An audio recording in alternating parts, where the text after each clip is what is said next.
This week on the FSF PopCast, we welcome actor Christopher Sean.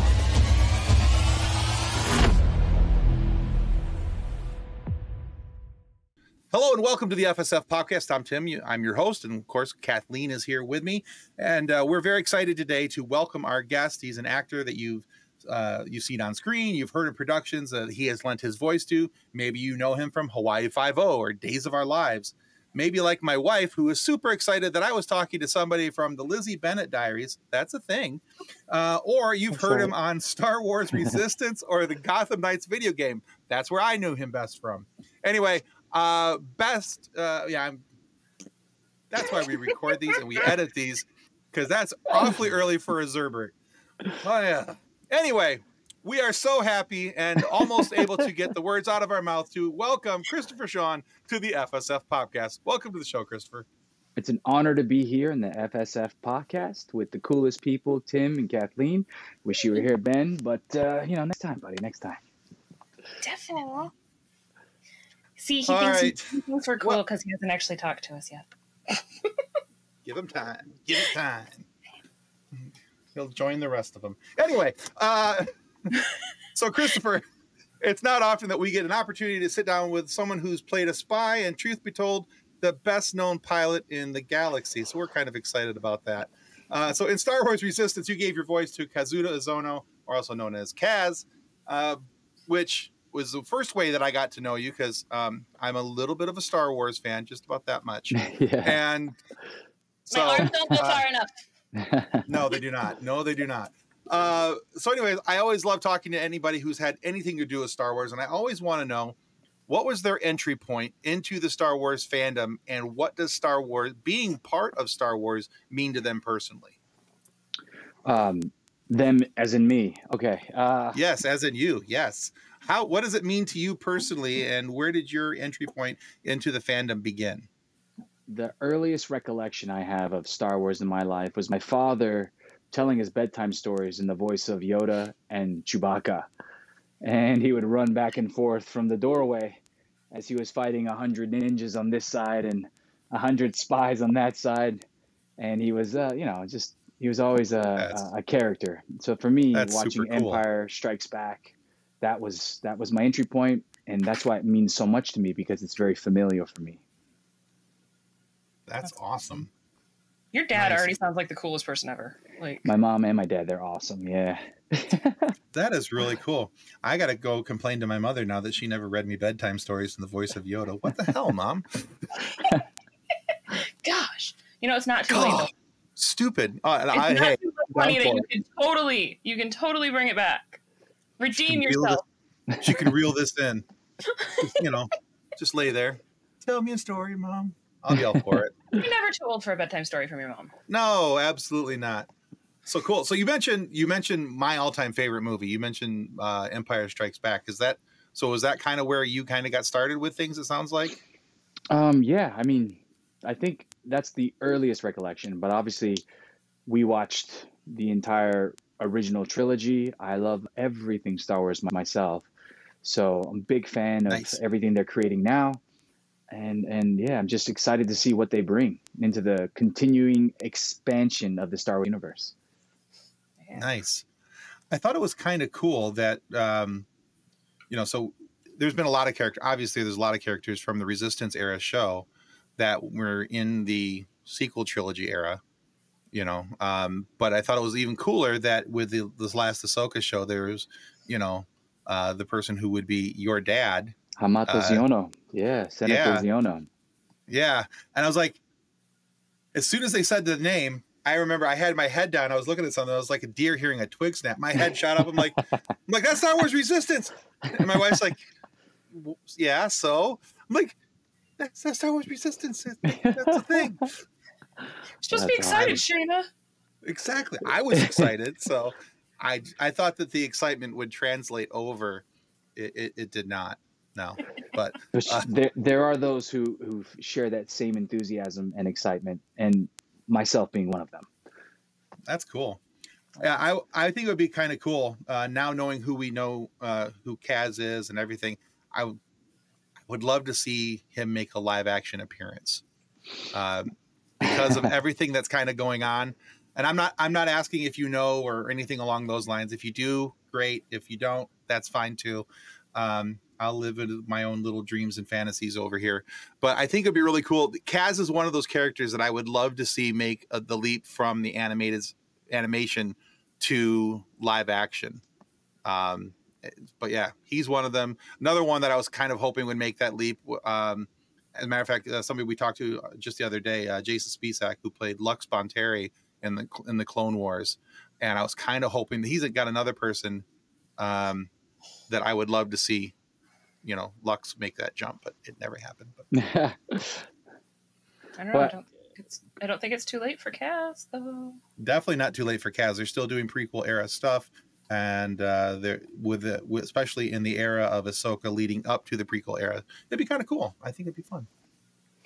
I mean, I'm never against working with Lucasfilm. Never against working with anything Star Wars. I've always been a fan. Always will be a fan, and I'll always be a supporter of what they produce. That's awesome. Nice. That's such a wonderful thing to hear from a Star Wars fan too. Like it's so refreshing to hear that, because usually it's I like Star Wars, but I don't like this. No, just yeah. I like the refreshing. I'm going to be supportive of what they do. That just I watch it all. I mean, there's parts that I nitpick a little bit here and there because I'm me, but I don't have a problem with any of it. Essentially, I mean, I'll sit down and watch it all. Matter of fact, I just restarted my rewatch. So I think it's easy for anyone to say, I don't like XYZ, and they can come up with any reason as to why they don't like it. Sure. I think it's difficult to change that mindset of a person who feels that way. And I feel bad for those people who feel negatively about so many different franchises. However, I'm a big fan, like I said, of the Star Wars universe because it's helped create who I am. My creativity, my imagination has flourished because of this franchise. And so it's all of Hollywood. But for me, again, it's very easy to be negative.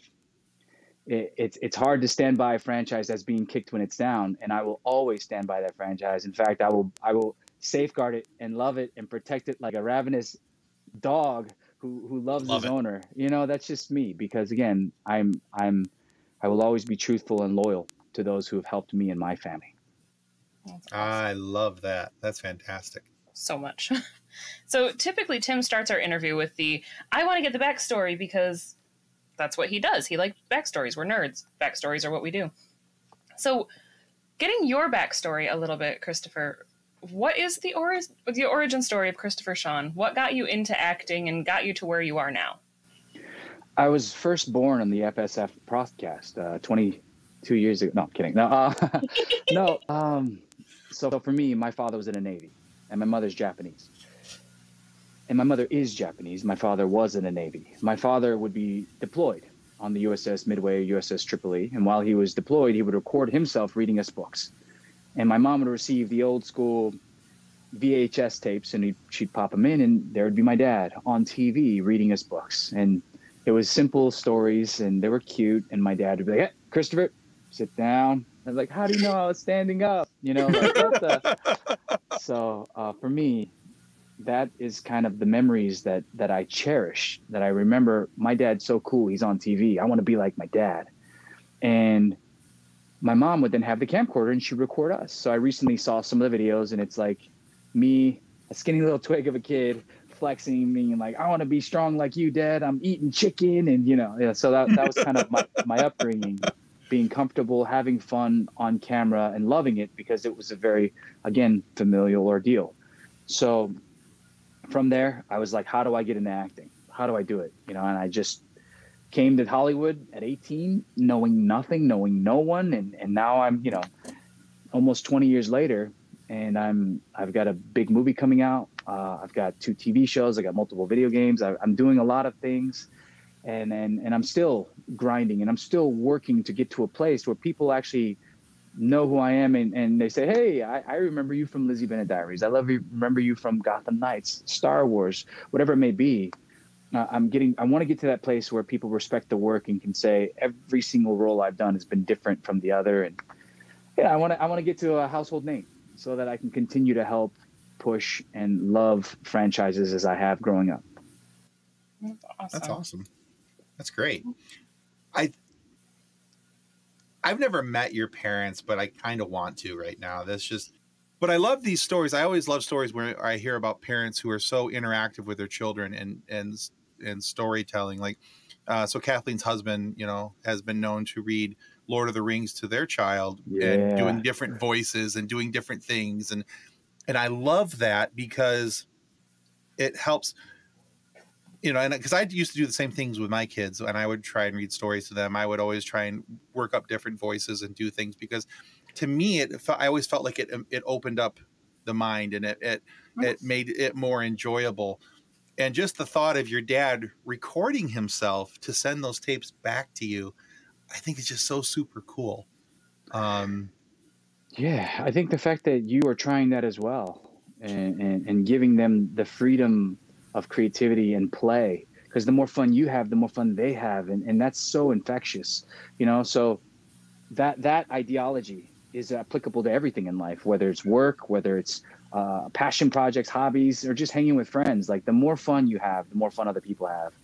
And I learned that from my dad, my mom. I learned that from my lady, Linnea, and hearing you guys, I'm learning that you guys are also applying that to those around you, which is beautiful. It's awesome. So please keep that going. Yeah, just a couple months until Tim gets to start doing that with a grandkid. Congratulations. Yeah, I had to bring that up, didn't you? Yeah, I did. Yeah. I have to bring it up. No, I'm excited. Okay, so I don't. That may have sounded negative. It's not even close to negative. I am so stupid excited about the fact that I'm going to be a grandpa. Don't. But she just likes picking on me because, you know, there's gray in my beard, and so she likes to bring out the fact that I'm grandpa. So now I've been called Grandpa Tim a lot lately. So, which I'm fine with because it's going to be who I am. So I'm excited about it, and I get to do it all over again and read more books and do more things and be the big giant kid nerd with, you know, a grandkid now instead of just my own kids, and I'm very excited about that. So it's wonderful. That's and it wonderful. Is one of those things too that, like, Tim has told other guests before that I am the little sister that he never wanted, and yet somehow I'm here. It was very much a universe was like, hey, this person and this person need to meet, and that's kind of how it happened for us. Is we just happenstance upon each other, and now our family. I can't get rid of her. It's just like stuck. I keep shaking and it won't fall off. I am like the worst cold bug ever. You guys are opposites attract, so it's wonderful. You guys are chemically bound. I love it. It is so funny though, is then like his wife and my husband, when the four of us are together, and John and Shayna just look at each other and look at me and Tim and look at each other, and I'm like, sorry. We realistically could be related. It's scary. It's so, all right. So, Christopher, going from Star Wars to the DC universe, we talked about this in the preamble about Gotham Knights. You gave voice to Dick Grayson and Nightwing. Now, I love that game. I thought it was a lot of fun to play. Reminded me a lot of the Arkham games and the gameplay style and just, yeah. And so it was one of those things that I did not realize it was you doing the voice of Dick Grayson, aka Nightwing, until, you know, we agreed on a date to get you on the show, and we started doing research into, you know, some of the other roles that you had done, because at this point I had only known that you were, you know, so Star Wars, and I was like, Star Wars, he's got to be on the show, got to get him. And then I found out about this. So yeah, really enjoyed that. So the question I have for you about that, though, is that several actors that we've talked to who have done both voice acting and video game voice acting have noted that there's some differences in the way that the job is framed up, how they actually execute the work. So my question is, do you enjoy one avenue of voice acting more than the other? Do you prefer animation style acting over video game acting, or do you find one more challenging than the other? I think every creative endeavor has its own challenges. I think my job is to show up and make sure that, A, I'm a professional. I make sure that I knock everything out with ample amount of time left over. But B, I also try to make sure everyone has a great time. And my goal is to make people laugh, make people feel better about themselves, and make people know that they made the right choice with me. In reference to video games and animation, Yeah, we're gonna run through a lot of dialogue in video games. Just gonna go down this long list of maybe even 200 lines, depending on the day.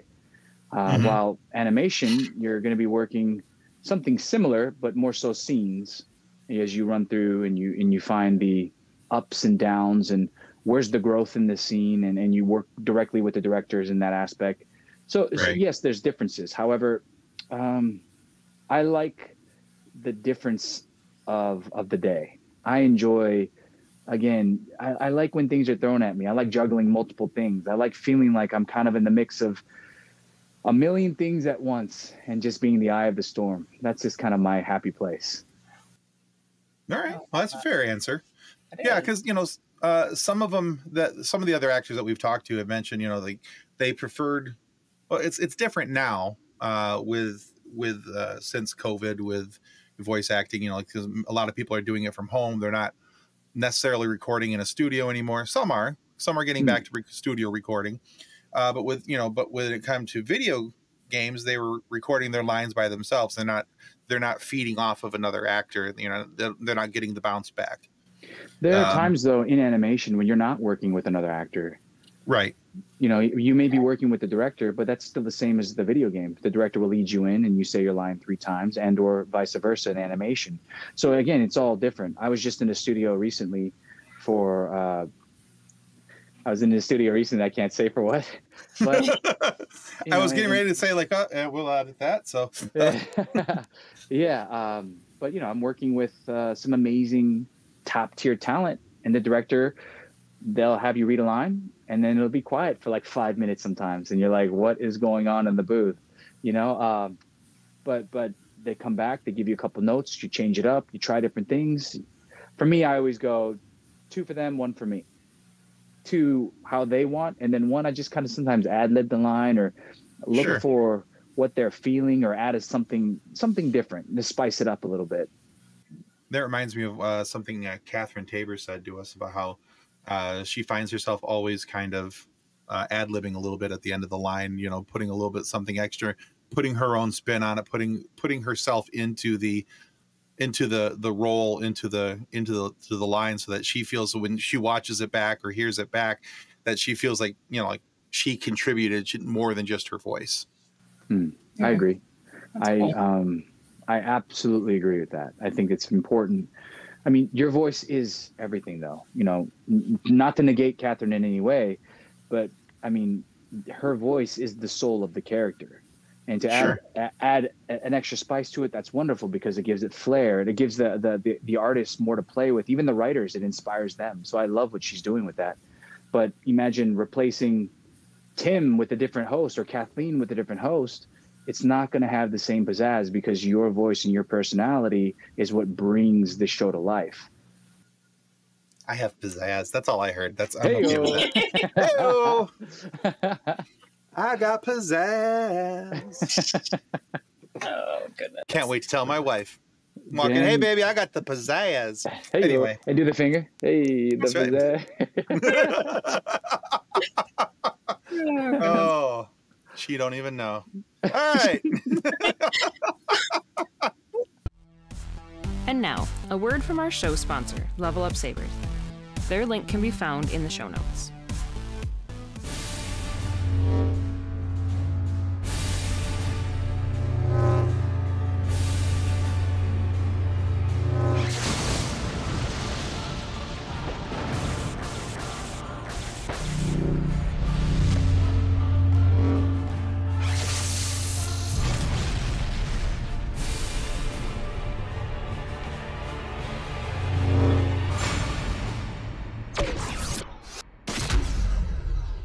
Christopher, looking at some of the things that you've worked on, you have had the chance to work with some incredible people throughout your career. And I was actually looking at your Instagram today just to get more of a feel for who you are as a person before I talk to you. Stalking. Research. Yes, I'm sorry, research. Thank you for that. I Put a pretty appreciate it. bow back on it. It's not stalking. Research. And as I was scrolling through, I realized you got to work with one of my favorite actors and Hollywood legend, Dick Van Dyke. Like, that is incredible to me. I would be an absolute puddle and completely forget how to human. But just for my own personal curiosity, is he as amazing in person as he seems like he would be? There's an old saying, never meet your idols. And he is not that in any way. He's amazing. He was everything you wanted and more.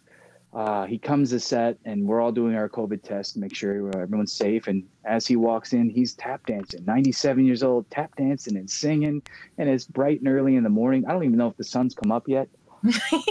But yeah, so I was so excited to see him as he's singing, he's dancing, and I just watch him walk forward. And I kept anytime anyone brought up a song, he would just go right in a song, and people are singing with him. And I was kind of like, spoonful of sugar, chim chimney, chim chimney. You're trying to get him to sing like the classics. But no, he was incredible. We sat next to each other. He held my hand, and he was like, at times, he's like, this soap opera world, man, it goes fast. I'm like, yeah, but you know what though? It's as fast as you want it to be. We're going to take our time. We're going to make sure you look amazing. And he was like, let's go. He's just such a great person. Love him. And I love the Days of Our Lives. I love the Days of Our Lives cast. I love the producer. I love everyone at Days. They gave me my first contract in Hollywood, and I'll never forget that. I'll never forget that. And I'll always be loyal to them. Yeah. That's awesome. I follow Dick Van Dyke on Instagram as well. And the number of times that he's singing and dancing and tap dancing. And I'm like, you are nearly 100. I don't have that energy on a daily basis. That is incredible. And then watching the CBS birthday special they did for him. And I'm like, he's just amazing. Yeah, I have seen so many things with him over the years where different people have expressed similar thoughts as to what you just did about him, where, other people have used that quote as well about, don't meet your, never meet your idols. And, wow. But they're like, yeah, not with him, meet him. You definitely want to meet this guy. And he just seems, the term that I heard expressed about him recently was grandfatherly, but in all the best ways. Absolutely. He's jovial. He's so optimistic, so loving. And it's a lot of work to be happy. It's a lot of work to just live life. Right. But right. It's a choice that he makes to show up and make every single person around him feel better. And that's influenced my choices in life. I want to be that person that spreads that love, that light, that joy. So I'm like, yeah. I want to be like Dick Van Dyke in my life. I want to make people feel amazing like he does. Yeah. So if you ever have the opportunity to meet him, he's 98 now. Do it. Do it. I want to. Yeah. So badly. That'd be really cool. Yeah. He's one of those people that I think when he walks in the room, he lights it up. I think he just, you see people's heads turn and they want to see where he is and what he's doing because he's Dick Van Dyke. I mean, come on. I actually turned down another role. I was filming it. I booked a big primetime show and I turned it down so that I could work with Dick Van Dyke. I think I would have done the same. Yeah, absolutely. You have to. I mean, absolutely. That's almost a no-brainer right there. Go do this show and miss working with Dick Van Dyke or work with Dick Van Dyke. Mm-hmm. You work with Dick Van Dyke, so always. Sure. Oh, that's very cool. I like that story. I'm just over here now. Wait, I gotta to see if he has any public appearances coming up soon. Is he going to be at any cons? She's researching. Yes. Well, I have the complete set of Diagnosis Murder I need autographed. Well, there's that. If they remake that series, I would love to be a part of it. Oh my gosh, that'd be cool. Yeah. I love that show so much. And I already play his grandson, in Days of Our Lives, right? You know what I'm saying? I mean, it's an easy crossover. Just, My buddy Frank Niddle from Disney, he's amazing. Love him. And he always says, that's a series they got to remake. And so actually, we've been talking about Diagnosis Murder, which is hilarious that you brought it up. That is so fun. Well, yeah, I guarantee you have one instant fan right there. Yeah. StreamYard is backward. You pointed the wrong way. Well, I'd hope that viewing on Instagram has made you like me some. Definitely. So I appreciate that. Thank you. All right, so Christopher, if I don't ask you about the Lizzie Bennet Diaries, I may not be able to return home this evening because my wife and my daughter both are fans of that web series, and they're huge Pride and Prejudice fans, of which, of course, the show is based off of. So when I told my wife, I said, we were talking about who I was going to be interviewing and everything, and I said, his name is Christopher Shaw. She goes, okay. She goes, who's Christopher Shaw? And I just pulled up your picture. She's like, oh my God, that's Bing Lee. She's like, that's Bing. I know. She's like, I know who that is. So yeah.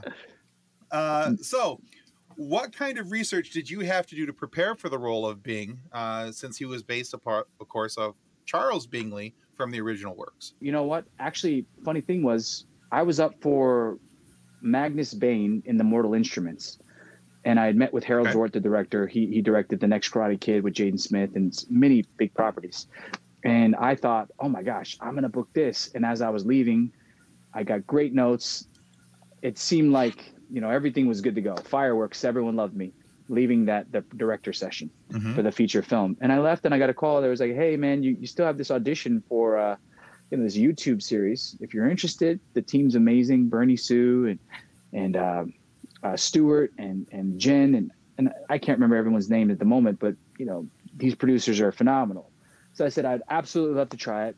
Let's just go in and have a good time. So I went in and I didn't know much about the show. I just studied the character and got a feel for, just from the writing alone, I got a feel for what this character should be like. And I worked hand in hand with Bernie Sue, who's an amazing producer. And he was, and the writers Jay and so many other people that were involved. I'm drawing a blank. Harry Green. Anyway, he's the executive producer, Hank Green. Hank Green is amazing. So the entire team was extremely supportive, and they kind of held your hand as they were like giving you ideas of how to play the character. They really let me play a lot in that realm. And my co-star, phenomenal actress. She was also on Big Bang Theory. I'm drawing a blank. I'm sorry, but just a great team, great cast, great directing.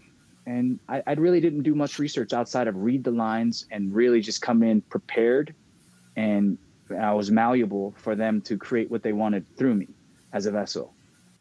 Okay. So considering that this is based off of a period piece, Pride and Prejudice being a period piece, is that something that you think you would be interested in looking into in the future if another format of this type of show, but as a period piece was to come around? I think so, yes. And reason being yes is because I'm half Japanese and half white. How many period pieces have you seen where there's multi-ethnic people?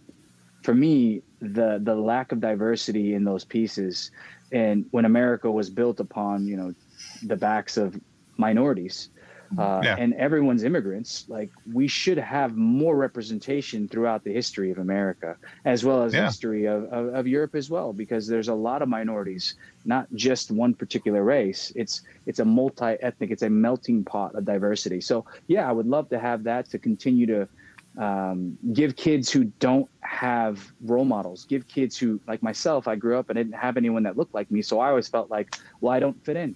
No one's going to think I'm cool. No one's going to think I'm attractive. No one's going to like me because no one sees it on TV. So when they meet me, they go, what are you? Or they hit racial slurs or whatever it may be. But if someone like myself is portrayed on television, these kids who are multi-ethnic, they say, hey, that's me. Hey, he's cool. Or, hey, oh my gosh, I have representation. Now I matter. And so I'm trying to reflect that in the everyday life to help change lives through media into the everyday life. Excuse me. I think that's great. Especially the last couple of years, we've seen a bigger push for these things, and I think that's fantastic. My favorite thing, speaking about representation for those who maybe not see it as much, when the last Little Mermaid movie came out, The Little Mermaid, and they were showing. They were they were showing little girls watching the trailer for that. And I got choked up because this little girl, she turns at her mom and goes, she looks like me. And I'm like, okay, I'm done. There it is. I mean, that to me was so powerful and just so moving that it was able to affect somebody to that level, because, growing up, the blonde haired, blue eyed Irish boy down the street, I really didn't have that problem. You know, I could throw a stick at Hollywood and find somebody who looked like me growing up. So that wasn't the problem. So I never understood that. But having an opportunity to watch it through somebody else's eyes and see what the importance of that is, I think it's fantastic. So if that can be continued in any way, I think by all means, we definitely should. Mm-hmm. Definitely. I need to watch that Little Mermaid movie still.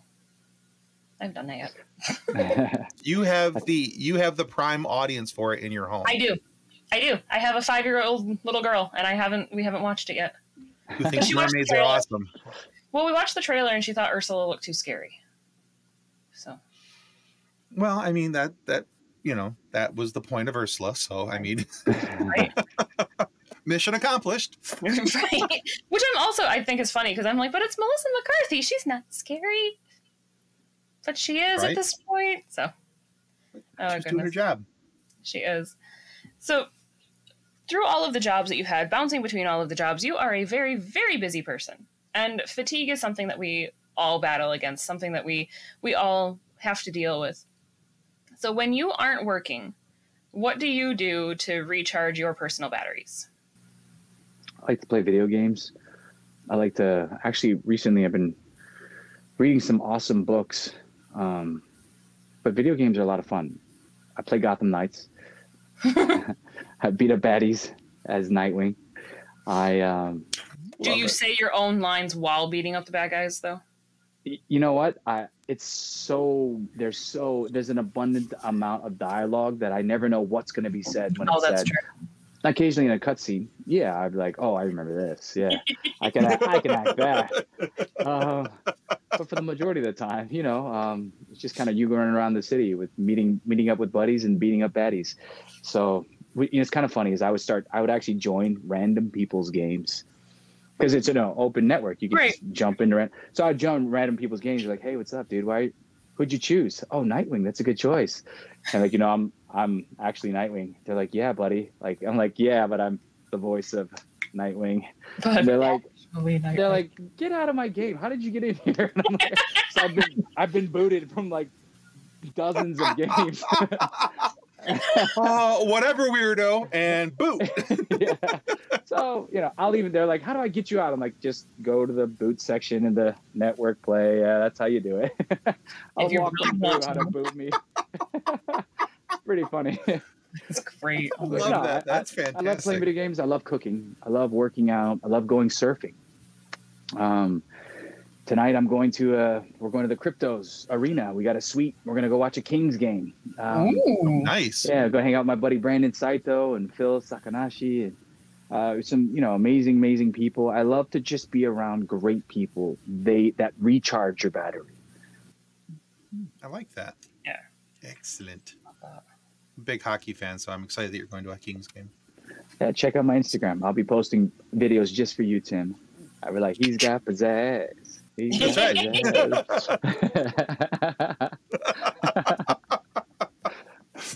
Oh, I love it. Well, I assumed it was the LA Kings and hockey, not Sacramento Kings in basketball. So, but it was just an assumption that played out for me. Whichever Kings it is. Whichever Kings it should be, but I'm more excited that it's hockey. You know what? I don't know what my buddies invited me, and I was like, "Yeah, I'll come out." So it could be. I don't even know, but you'll see. I'll find out when you find out. There you go. Okay.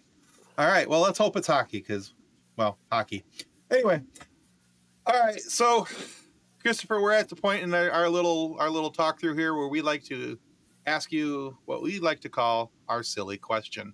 So, Kathleen and I started asking this question of our guests because we feel it's a shame that at a certain point in life, people just stop asking you this question. It's like they don't even care anymore, and we think that's rude.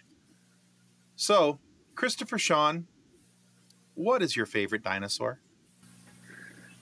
That's a great question. I love Littlefoot, little baby Brontosaurus, but I also like Ducky. Tracheosaurus. I like Spike because the way he eats those leaves, amazing. And I'm talking all Land Before Time. I don't know if you guys know this or not. I'm picking up on it. As soon as you said Littlefoot, I felt my heart break all over again. Yeah, I'm like, too soon. I'm a big Tree Star fan. Yeah, I mean, I don't know. I mean, I loved Meet the Robinsons T-Rex. My head's too big and my hands are too small. Big head, little arms. I don't think this plan was so well thought out. I've always loved Stegosaurus with the spiky tails. I used to have those. Nice. I've always loved Brontosauruses just because they're so tall. They remind me of elephants and giraffes and mountains all put together. That's a good question. I don't know, but I like mammoths. I like Sid the Sloth. You know, I don't know. I'm a lover of Sid the Sloth. The Jurassic area. Remember this one? Clever Girl. Huh? Remember that? Yeah, I mean, raptors, Velociraptors. I've had nightmares of them, but they're beautiful now. The concept of them. Right. They're basically chickens, right? Running. They're like. Yeah. They just made them bigger for the movies. Yeah. Yeah. They weren't very scary as chickens, but they're scary in the movies. Yeah, I like T-Rex because they're a family. They're mama and papas, and they have the baby eggs, and they raise their babies. And even though, yes, they are meat eaters, they're still beautiful. They're family. Very cool. That's awesome. Christopher, we have enjoyed so much having you on our show with us tonight. Where can our viewers and our listeners go to find out more about you and your work, and wherever else they should, stalk you? Well, research. Feel free to research. Feel free to check out my Instagram at Mr. Christopher Sean, just my name with a Mr. I post basically daily. I put words of the day to inspire learning. I put the hour of power to inspire and motivate those to continue to push and better themselves physically and spiritually and mentally. And then I post kind of my daily happenings throughout my story. If I'm doing cool things or fun things, please check out my Instagram. And there I'll post to my Facebook and my Twitter. Occasionally I'll post on X. Don't do that so much lately. And I do have a TikTok, but that's more for like television viewing purposes. I just enjoy watching TikToks. I learn about diets and I learn about different shows and directorial and DP work. And yeah. Awesome. Well, we will. Very cool. Yeah. We're going to definitely link your socials so that they can follow you. They can see what you're doing because you got some fun stuff. Yeah, well, can I tell you about my project I'm working on right now? Please do. Yes. It's called Ultraman.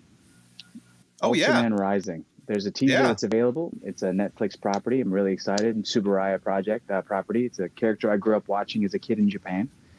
And now I get the honor to voice this superhero, the Japanese superhero. So very, very excited about Ultraman Rising. Can't say anything more than that at the moment, but that's fair. Check that out. I have a couple of other things coming out very, very soon. Video games, like I said, TV shows, and I wrote a kid's book. Oh, nice. Axel the Draxolotl. And I plan on, I'm looking for a publisher right now. We reached out to Scholastic. We'll reach out to a couple of places, but when it gets published, I'll let you guys know. That'd be great. We'd love that. You had me at Axolotl, so. It's actually my story growing up being mixed. It's a dragon axolotl mix and trying to fit in and learning rather than fit in. It's being unique will draw the right crowd. I love that and already want the book. Sounds wonderful. Oh. Very cool. Thank you so much. All right. Well, guys, guys, we just want to remind you that subscribing is the single most important thing that you can do to help our show continue to grow and entice wonderful guests like Christopher Sean to come here and have these fun conversations for you guys to be able to listen to. So please subscribe. It helps out well more than we can ever tell you. And go check out Christopher's stuff because he's got some cool stuff coming up. Just by the way, he was kind of phrasing it. I'm just going to guess that you're going to want to pay attention to and possibly research/stalk his Instagram to see what's going on because if he's already had all this other cool stuff and he's got some other stuff coming out. So make sure you check out his work as well. And so Christopher, thank you for being on the show. Guys, thank you for watching and listening and following and all that other fun stuff.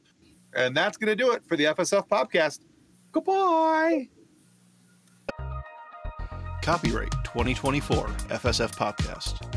Reference to any specific product or entity mentioned on this podcast does not constitute an endorsement or recommendation by FSF PopCast. The views expressed by guests are their own, and their appearance on the program does not imply an endorsement of them or any entity they represent. If you have any questions about this disclaimer, please contact us via email at info@fsfpopcast.com.